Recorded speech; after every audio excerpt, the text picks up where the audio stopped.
ये चेहरा तो याद ही होगा। ये वो चेहरा है जिसने देश के सबसे पॉपुलर शो कौन बनेगा करोड़पति में जीत की उम्मीद लोगों में जगाई थी। बिहार की मिडिल क्लास फैमिली से ताल्लुक रखने वाले सुशील कुमार ने 2011 में जब कौन बनेगा करोड़पति का मेगा क्विज जीता था तो हर तरफ उनकी ही चर्चा थी। उनका चेहरा मानो लोगों के दिलो दिमाग पर छा गया था। 5 करोड़ रुपए जीतकर सुशील कुमार सेलिब्रिटी बन चुके थे। 2011 में 5 करोड़ रुपए जीतने के बाद सुशील कुमार को अपना हर सपना पूरा होता दिखाई देने लगा था। वो लोगों के बीच इतना पॉपुलर हो रहे थे कि लोग उन्हें अपने कार्यक्रमों में मुख्य अतिथि की तरह बुलाने लगे थे। यानी कि जो सपना हर मिडिल क्लास आदमी देखता है उसे सुशील कुमार जी रहे थे। लेकिन बहुत जल्द सब कुछ खत्म हो गया और सुशील कुमार ने जल्द ही अपने आप को दिवालिया घोषित कर दिया। सुशील कुमार की एक पोस्ट ने सबको हैरान कर दिया, जिसमें उन्होंने खुद के दिवालिया होने का जिक्र किया था। साथ ही उन्होंने बताया कि केबीसी जीतने के बाद उनकी जिंदगी का सबसे बुरा दौर कैसे शुरू हुआ। उन्होंने बताया 2015-16 में मेरे जीवन का सबसे चुनौतीपूर्ण समय था। कुछ समझ नहीं आ रहा था क्या करें, लेकिन लोकल सेलिब्रिटी होने के कारण महीने में 10 से 15 दिन बिहार में कहीं न कहीं कार्यक्रम में जाना पड़ता था। इसलिए पढ़ाई लिखाई धीरे धीरे दूर होती गई। सुशील ने अपनी पोस्ट के जरिए ये भी बताया कि वो मीडिया के चकाचौंध में खोने लगे थे। धीरे धीरे वो उस चकाचौंध का शिकार होने लगे और देखते ही देखते उनके अच्छे दिन उनसे दूर होने लगे।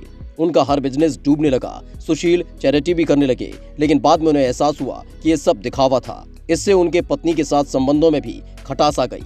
उन्होंने लिखा था, केबीसी के बाद मैं दानवीर बन गया था और मुझे गुप्त दान का चस्का लग गया था।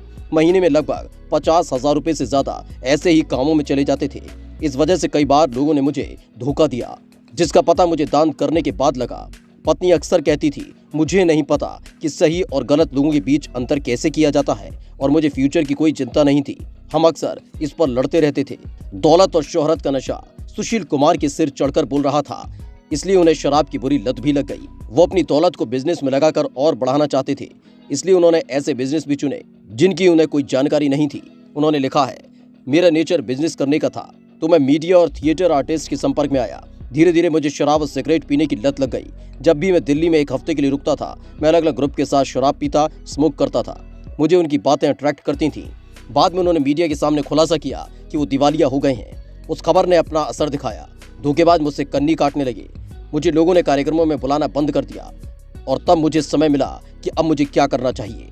मुझे समझ आ गया कि जिस काम को करने में मन लगे सिर्फ वही करना चाहिए और मैं वापस अपने घर आ गया।